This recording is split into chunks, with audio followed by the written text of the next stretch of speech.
क्या अमेरिका और ईरान के बीच हुआ शांति समझौता अब टूटने की कगार पर है और क्या दुनिया एक बार फिर ऊर्जा संकट की तरफ बढ़ रही है?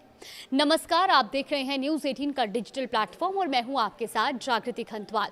तो मिडिल ईस्ट से एक बार फिर एक बड़ी खबर सामने आई है जिसने वैश्विक तेल बाजारों की चिंताएं बढ़ा दी है। दरअसल इजराइल द्वारा लेबनान पर अटैक किए जाने के बाद स्ट्रेट ऑफ होर्मुज को बंद कर दिया गया है। ईरान ने यह फैसला ऐसे समय में लिया है जब कुछ दिन पहले ही अमेरिका और ईरान के बीच शांति समझौता हुआ था, यानी जिस समझौते से क्षेत्र में तनाव कम होने की उम्मीद थी, अब उसी पर सवाल खड़े होते दिखाई दे रहे हैं। अब इस पूरे घटनाक्रम के बीच अमेरिकी राष्ट्रपति डोनाल्ड ट्रंप का नया प्रस्ताव भी सामने आया।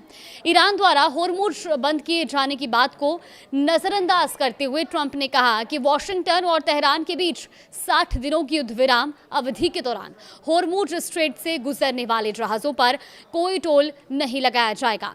लेकिन अगर ये शांति समझौता विफल होता है तो भविष्य में अमेरिका द्वारा शुल्क लगाए जाने की संभावना है। अब ट्रंप का ये भी कहना है कि इस टोल टैक्स से मिडिल ईस्ट देशों को हुए नुकसान की भरपाई की जाएगी। हालांकि ट्रंप ने ईरान द्वारा होर्मुज बंद किए जाने के फैसले पर कोई सीधी टिप्पणी नहीं की, लेकिन होर्मुज के फिर से बंद होने से क्षेत्रीय तनाव और बढ़ गया है। अब बात करते हैं उस चेतावनी की जिसने दुनिया भर की शिपिंग और ऊर्जा कंपनियों की चिंताएं बढ़ा दी है।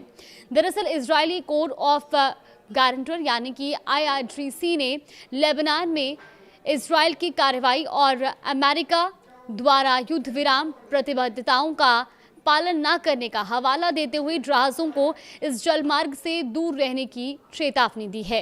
तो IRGC ने लेबनान में इजरायल की कार्रवाई और अमेरिका द्वारा युद्ध विराम प्रतिबद्धताओं का पालन न करने का हवाला देते हुए जहाजों को इस जलमार्ग से दूर रहने की चेतावनी दी है।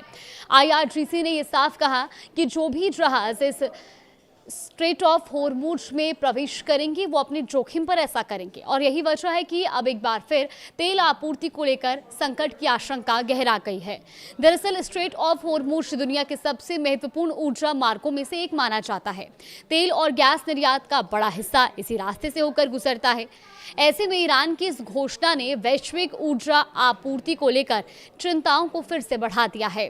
अब बाजार विशेषज्ञों का ये मानना है कि सोमवार को मार्केट खुलने के बाद तेल की कीमतों में फिर से उछाल देखने को मिल सकता है। हालांकि इस बीच अमेरिकी केंद्रीय कमान ने एक अहम जानकारी दी है।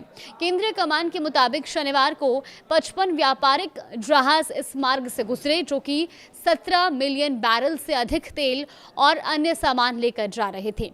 अमेरिकी केंद्रीय कमान ने यह भी कहा कि वो व्यावसायिक जहाजों के निरंतर और सुरक्षित आवागमन को सुनिश्चित करने के लिए प्रतिबद्ध है।